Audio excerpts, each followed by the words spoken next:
بسم اللہ الرحمن الرحیم۔ محترم سامعین کرام، السلام علیکم ورحمۃ اللہ وبرکاتہ۔ آپ کے سامنے ابھی جو بحث چل رہی ہے وہ یہ ہے کہ اللہ کے جتنے بھی رسول اور نبی ہیں ان سب کو ماننا اور ان پہ ایمان لانا ہم سب کے لیے ضروری ہے۔ کسی کا اسلام اور ایمان اس وقت تک مکمل نہیں ہو سکتا جب تک کہ اللہ کے بھیجے ہوئے تمام نبیوں اور تمام رسولوں کو مان نہ لے۔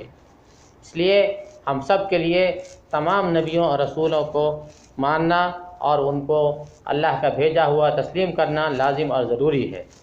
لیکن یہ بھی ایک حقیقت ہے کہ نبوت کی حقیقت بھی ہمارے سامنے ہونی چاہیے۔ ہر ایرا غیرہ کوئی نبوت کی جو ہے دعوے کر دے تو اس کی نبوت کو مانا نہیں جائے گا، بلکہ نبوت ہمارے نبی حضرت محمد صلی اللہ علیہ وسلم پہ ختم ہو چکی ہے۔ آپ کے بعد کوئی نبی اور کوئی رسول نہیں آ سکتا۔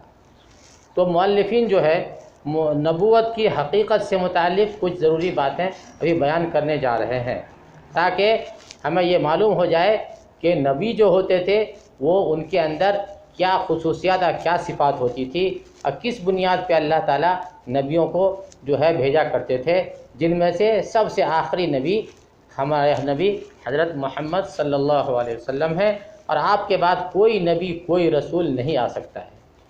تو مؤلفین فرماتے ہیں کہ حقیقت نبوت، فرماتے ہیں نبوت خالق اور مخلوق کے درمیان اس خالق کی شریعت کو پہنچانے کا جو واسطہ ہے اسے نبوت کہتے ہیں۔ خالق اور مخلوق کے درمیان جو خالق کی شریعت کو پہنچانے کا جو ذریعہ ہے، جو واسطہ ہے، اسے نبوت کہتے ہیں۔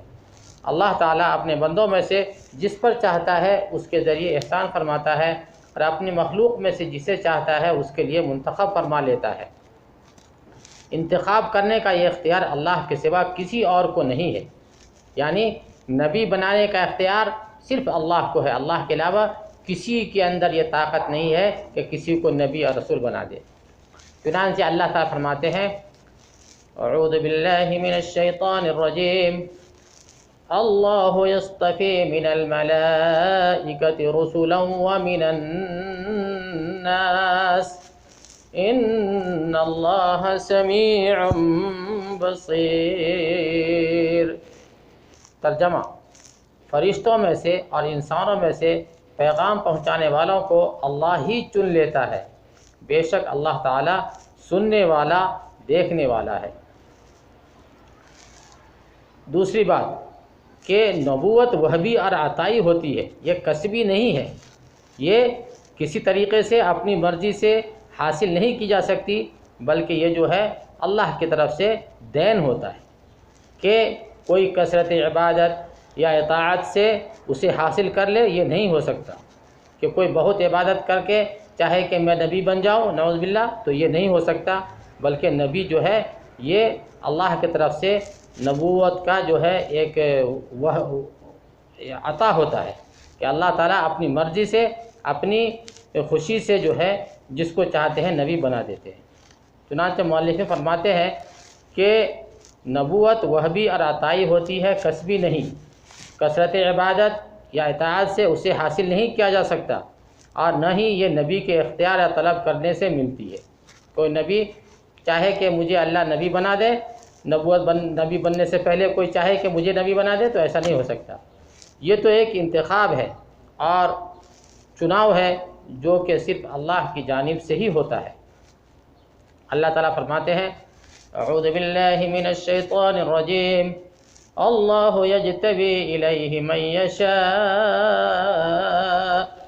ویہدی الیہ من ینیب۔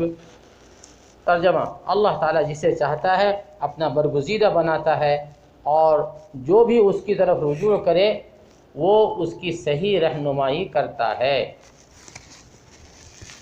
تو آج کے سبق کے لیے اتنا کافی ہے، انشاءاللہ اور کچھ باتیں ہم اگلے سبق میں پیش کرنے کی کوشش کریں گے۔ اللہ تعالیٰ سے دعا ہے کہ اللہ تعالیٰ ہم سب کو صحیح سمجھ کی توفیق نصیب فرمائے، اور آخری نبی اور آخری رسول حضرت محمد صلی اللہ علیہ وسلم کے لائے ہوئے دین پر چلنے کی سعادت بخشے۔ اور حضرت محمد صلی اللہ علیہ وسلم کی سنت پہ ہم سب کا خاتمہ ہو۔ وآخر دعوانا ان الحمد للہ رب العالمین۔